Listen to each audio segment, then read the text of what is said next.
Ռուսաստան ձեր այցը ինչպես եք գնահատում։ Ես արձագանքներով պետք է ասեմ, որ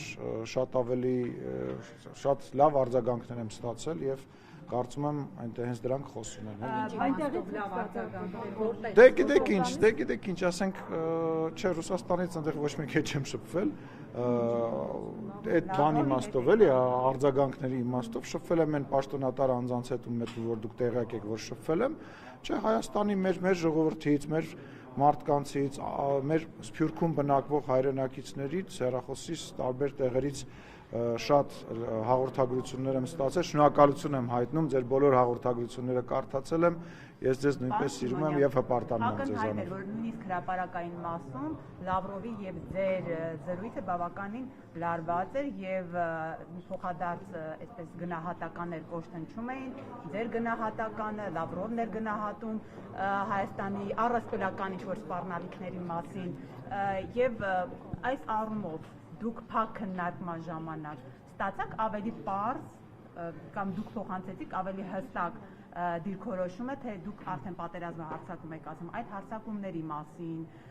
արդյոք Լավրովը կրկին պնդում էր, որ սպառնալիքներ չկան, դրանք առասպելական են, այս մասով դուք փակ քննարկման ժամանակ հստակ խոսել եք։ Անուն առանուն, ես ինչ որ ասել եմ ձեզ ստեղ, ես ասել եմ այնտեղ։ Ոչ մի իսկ կարելի է ավարտեմ, ոչ մի բան, որը որ ես ձեզ ստեղ կամ ձեր տաղավարներում ասել եմ, ես այնտեղ հնես չի եղել, որ չեմ ասել։ Բնական է ես ինչ որ մարդիկ, որոնք որ ոչ հայերեն են կարողանում գրեն, ոչ ռուսերեն են կարողանում գրեն, ինչ որ ակնկալիքների մասին են խոսում, չգիտեմ, իրենք ենթադրում են, որ ես պետք է հարձակվեի, ինչ որ մեկին հարված է այնտեղ, ոչ նորմատիվ լեքսիկոն օգտագործեի, այդ մարդկանց առաջարկում եմ լռել, գնալ հայերեն կարդալ, գրել սովորել նախ եւ առաջ կամ գոնե ռուսերեն։ Այդ մարդկանց չեմ անդրադառնում, բայց մնացած առումով ինչ որ խոսացվել աստեղ, հիմա ձևակերպումը մի անգամ Նարեկի մոտ ասացի, հյուրիմը ասացի, եկեք հարձակումը անվանենք, ոչ թե պատերազմ, հիմա չէ, պատերազմ թող լինի, թող ուղղակի պատերազմ բառը հաշվի առնելով խաղաղության գործընթացը աշխատում ենք որևիցե կոնտեքստում բան չենք, բայց բովանդակությունը դրանից չի փոխվել եւ այո, ես ներկայացրել եմ մեր մտահոգությունները, իրենք ներկայացրել են իրենց մտահոգությունները եւ հենց քաղաքական գործիչների, հենց իմ այցի, մեր հանդիպման իմաստը դա էր, որ իրենք ասեն այն ինչ որ իրանց է անհանգստացնում, մենք ասենք այն ինչ որ մեզ է անհանգստացնում, բայց իրար նկատմամբ, իրար, այսպես ասած, հարցադրում անելուց բացի, մենք ունեցել ենք նաև շատ կարևոր քննարկումներ, առաջարկներ, գործնական քննարկումներ, սկսած տարբեր ներդրումների հետ կապված Հայաստանի Հանրապետության տարածքում, վերջացրած, չգիտեմ, Ռուսաստանում Հայաստանի մշակույթի օրեր անցկացնելու, մեր մարզերի եւ ռուսական ռեգիոնների միջև ձեռք բերված պայմանավորված ժամ ու կես թե ժամ 40 րոպե մենք իրար հետ զրուցել ենք եւ կներեք ինչ որ բաներ դե բարձր չեմ կարող։ Հայտարարության մասին արդյոք խոսվել է եւ ինչ բարձրաբանում է ներկայացվել։ Լավրովը ասում էր, որ 2020-22 թվականներին Ռուսաստանի Դաշնության, Ադրբեջանի եւ Հայաստանի ղեկավարների մակարդակով մեր համոզմամբ պահպանում են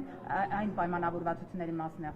խոսում, որ այդ թվականներին եղել է եւ ասում է, որ մեր համոզմամբ պահպանվում են իրենց արդիականությունը նախ եւ առաջ տարածաշրջանում տնտեսական, տրանսպորտային եւ լոգիստիկ բոլոր խնդիրները լուծելու համար։ Այս առումով Ռոզմանա ջան, չհասկացա ինչ ասել։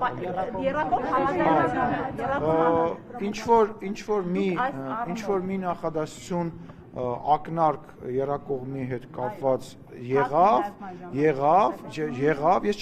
չեմ ընկալել, որ նա փակ, որ նա բաց, որովհետև անկեղծ ասած, Կարինե ջան, ես հետո եմ իմացել, բայց խոսակցության ընթացքում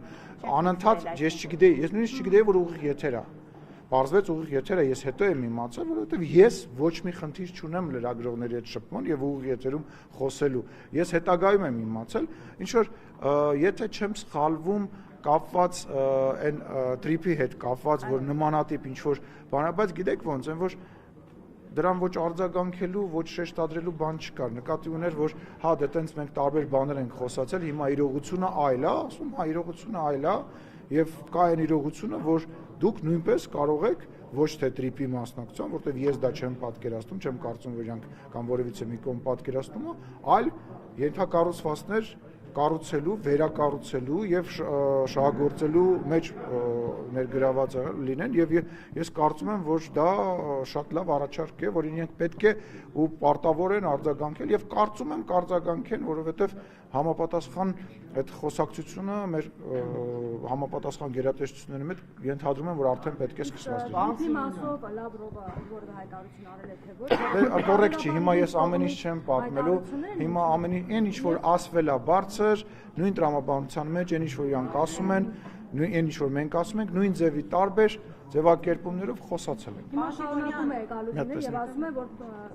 պետք է ներգրավվածություն ունենան դեպքում, այսինքն ես ցանկանում եմ, բայց ժողովուրդ, ասենք չի կարելի երկու դուք ո՞նց եք դա պատկերացնում։ Ասենք ո՞նց եք դա միևնույն ժամանակ, եթե չեմ սխալվում, Գալուզին այսօր ձեր գործընկերներից մեկը ինձ ասել է, որ մենք այնտեղ չենք կարող մենակ մենք պետք է ինչ որ մենաշնորհային բան է, ասել նման ինչ ձևակերպում։ Հա, ինչ որ բայց ինչ որ ասել է դա մեր այլընտրանք չունի, այո, այլընտրանք չունի։ Ժողովուրդ, չի կարա դա հայ-ամերիկյան կազմակերպություն է, բայց Հայաստանի տարածքով տեղաշարժվելը չի ենթադրում միայն տրիպի սահմաններում տեղաշարժվել է։ Հիմա ենթադրենք, որ ալյուրը գալիս է կամ ցորենը գալիս է կամ նավթամթերքը գալիս է, ինքը տրիպի շրջանակներում չի գալիս, չէ՞։ Ճիշտ եմ, չի գալի։ Հիմա թող այդ ճանապարհները, այդ ենթակառուցվածքները մտնեն, առաջարկ անեն, Հայաստանը դիտարկի այդ առաջարկը եւ քննարկի իրանց հետ եւ շահագործի, այսինքն գալ ինչ որ տենց բանի մեջ մտնելու ես դες ասեմ, այդ տրիպի հետ կապված այդ նմանատիպ մեխանիզմը ինքը նաև, ասենք, շատ վաղուց մեր սեղանին կա, մենք քննարկել ենք, այլ հարց է, որ ԱՄՆ-ի հետ դա ստացվել է եւ դա խաղաղության շրջանակներում նաև ոնց որ հիմնակար է հանդիսացել շնորհիվ ԱՄՆ նախագահի եւ այդ ամենահիմնական բանն է դա ստացվել է։ Մատ ինքը թող վերջացնի։ Այդ դեպքում ինչու է շարունակում իրենց կողմից այս հայտարարությունը։ Դե քաղաքականությունը դա է։ Որ համաձայնության չէ գալիս։ Չէ, քաղաքականությունը դա է, որ ես եմ մի բան ասում, մյուս կողմն է մի բան ասում, հետո մենք մեր ասածները դնում ենք սեղանի շուրջ եւ ինչ որ քննարկումներ ենք ունենում եւ գտնում ենք ոսկե միջինը, բայց նորից եմ ասում, ես անձամբ իմ դիտակետն է, իմ կարծիքն է, ես չեմ հասկանում։ Որ Ամերիկայի կարող են համաձայնության։ Ես չգիտեմ, Ամերիկան թող իր մասնաբաժինի մասով կարող է միգուցե համաձայնություն փորձի գա, բայց էլի մեր հետ քննարկելով մի խոսքով իմ համար դա չեմ պատկերացնում, ոնց դա։ Ու նորից եմ ասում, ես չեմ ուզում, որ ռուսական կողմը կենտրոնանա հենց մենակ այդ միակ ճանապարհը չի, որ Հայաստանի մեջով անցնում է, անցել է կամ անցնելու է։ Բազմաթիվ ճանապարհներ կա, որի օրինակը ես բերեցի։ Այսօր գործում է այդ ճանապարհը, ապրանք է գալիս, մենք պատրաստվում ենք պայմանական ապրանք ուղարկենք իրան, եկեք մի հատ հա բան, միտեղ կա, այդքան մենք էլ մտնենք բան։ Անեիք 100 տարի աստեղ եք։ Անեիք։